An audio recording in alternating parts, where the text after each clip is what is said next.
Jangan lupa tekan like, subscribe, dan tanda lonceng. Terima kasih.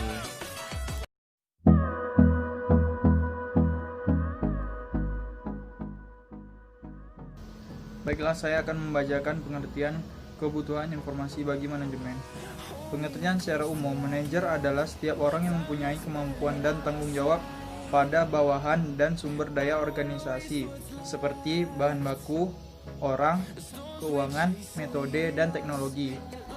Dalam mencapai tujuan organisasi yang telah ditetapkan, manajemen dapat digunakan pada berbagai organisasi apapun, baik organisasi politik, perusahaan, rumah sakit, sekolah, pemerintah, dan lain sebagainya.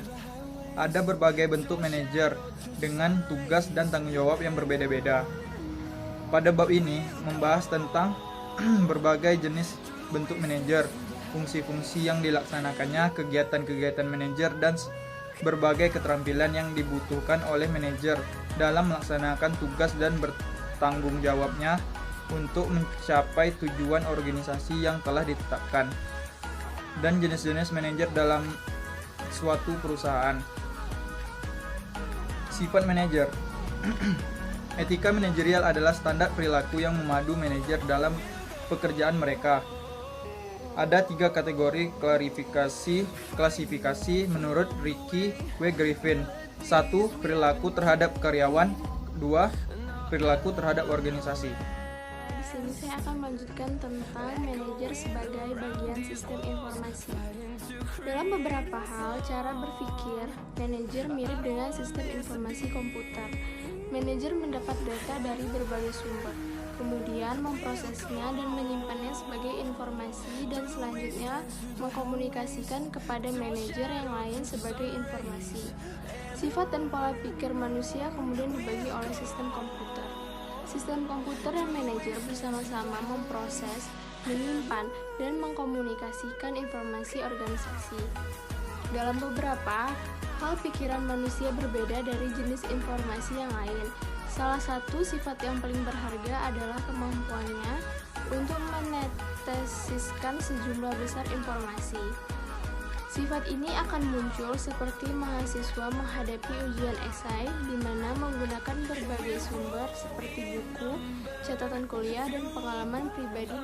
Baiklah, saya akan melanjutkan definisi manajemen. Manajemen adalah sebuah seni mengarahkan orang lain untuk mencapai tujuan utama sebuah organisasi atau bisnis melalui proses perencanaan, perorganisasian, pengelolaan, dan pengawasan sumber daya dengan cara yang efektif dan efisien. Fungsi sistem manajemen. Manajer perusahaan melaksanakan fungsi manajemen sebagai berikut. Yang pertama, fungsi perencanaan. Yang kedua, fungsi perorganisasian. Yang ketiga, fungsi pelaksanaan kerja berdasarkan rencana yang telah disusun. Yang keempat, fungsi pengawasan. Baiklah, saya akan melanjutkan apa itu manajemen, manajer, dan kepemimpinan. Batasan manajer adalah suatu perencanaan, pengorganisasian, pengarahan, dan pengendalian terhadap orang dan mekanisme kerja untuk mencapai tujuan. Manajemen adalah usaha menyelesaikan pekerjaan melalui orang lain. Manajer adalah orang yang bertindak sebagai perencana, pengorganisasian, pengarahan, dan pengendali orang dan sumber daya serta mekanisme kerja untuk mencapai tujuan. Atau dengan perkataan lain, definisi yang sederhana, manajer adalah orang yang mencapai hasil melalui orang lain. Sedangkan kepemimpinan, ilmu dari ini adalah sikap dan perilaku untuk mempengaruhi para bawahan mereka mampu bekerja sama sehingga dapat mencapai tujuan secara lebih efektif. Selanjutnya adalah tingkatan manajemen dalam hierarki organisasi. Yang pertama adalah manajemen lini pertama atau first line management. Dikenal dengan istilah manajemen operasional, merupakan manajemen tingkat yang paling rendah yang bertugas mengawasi dan memimpin karyawan non-manajerial yang ada di dalam proses produksi. Yang kedua, manajemen tingkat menengah atau middle management, yaitu mencakup semua manajemen yang berada di antara manajer lini pertama dan manajemen puncak, dan tugasnya sebagai penghubung antara keduanya. Yang ketiga, manajemen puncak atau top management, yaitu dikenal sebagai executive officer yang bertugas dengan merencanakan strategi dan kegiatan perusahaan secara umum dan mengarahkan jalannya perusahaan. Contoh dari top management adalah CEO atau Chief Executive Officer. Selanjutnya adalah keterampilan manajer. Berikut merupakan kemampuan atau keterampilan yang harus dimiliki oleh seorang manajer. Yang pertama adalah keterampilan konseptual. Manajer tingkat atas diharuskan memiliki sebuah keterampilan untuk membuat konsep, ide, dan gagasan untuk kemajuan sebuah organisasi. Proses penjabaran ide menjadi sebuah rencana kerja yang konkret dan biasanya disebut sebagai proses perencanaan. Oleh karena itu, keterampilan konseptual merupakan keterampilan untuk membuat sebuah rencana kerja. Yang kedua, keterampilan berhubungan dengan orang lain, yaitu seorang manajer harus dilengkapi dengan keterampilan berkomunikasi serta berhubung dengan orang lain, yang disebut dengan keterampilan kemanusiaan. Keterampilan berkomunikasi diperlukan oleh manajemen tingkat atas, menengah, dan bawah.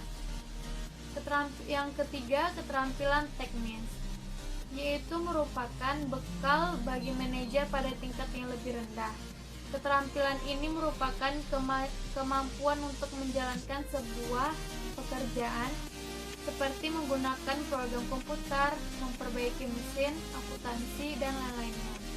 Dan yang terakhir adalah keterampilan manajemen waktu. Materi selanjutnya akan dibahas oleh teman saya. Saya akan melanjutkan materi selanjutnya, yaitu tentang jenis-jenis manajer. Jenis-jenis manajer itu ada 3. Yang pertama ada top manager atau manajer puncak. Yang kedua ada middle manager atau manajer menengah. Yang ketiga ada first line manager atau lower manager atau manajer level pertama. Nah, berdasarkan bidangnya, jenis-jenis manajer itu terbagi menjadi 6, yaitu yang pertama manajer keuangan.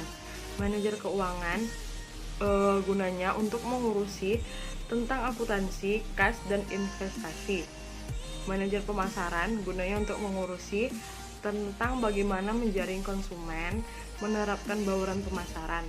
Yang ketiga itu ada manajer operasional, gunanya yaitu berkaitan dengan pengolahan sistem, menciptakan produk dan jasa atau layout lokasi persediaan kualitas. Nah, selanjutnya itu ada manajer SDM, gunanya untuk menerima dan mengembangkan pegawai, diklat, kompensasi, penilaian kinerja.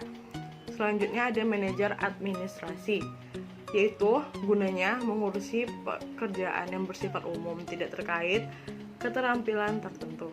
Yang terakhir ada manajer lain-lain. Di sini gunanya misalnya seperti manajer humas, manajer research and development.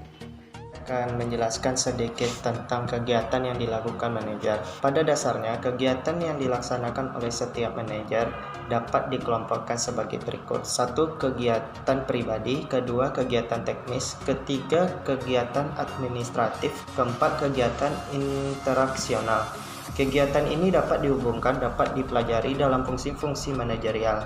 Keterpaduan kegiatan ini dengan fungsi-fungsi manajerial akan mendapatkan pandangan yang komprehensif tentang kegiatan dari seorang manajer. Peran-peran manajer. 1. Peran seorang manajer dalam sebuah perusahaan. Di dalam suatu perusahaan tidak memiliki manajer, maka bisa dipastikan bahwa perusahaan tersebut akan bangkrut karena proses manajemen dalam perusahaan tersebut tidak berjalan, walaupun sumber daya alat dan infrastrukturnya lengkap. Namun apabila tidak ada yang mengatur, maka hal itu tidak akan ada artinya. Oleh karena itu, peran manajer sangatlah vital. Yang kedua, peran manajer dalam organisasi publik. Manajemen terutama dalam organisasi publik berperan dan berkenaan dengan proses bagaimana kegiatan yang telah dirancang oleh organisasi publik dapat diimplementasikan secara efektif. Tentu saja hal ini tidak terlepas dari pemimpin atau manajer. Dalam konteks ini, manajer berperan mengintegrasikan organisasi dan variabel manusia ke dalam sebuah sistem sosioteknik yang efektif dan efisien. Baiklah, itu saja. Terima kasih.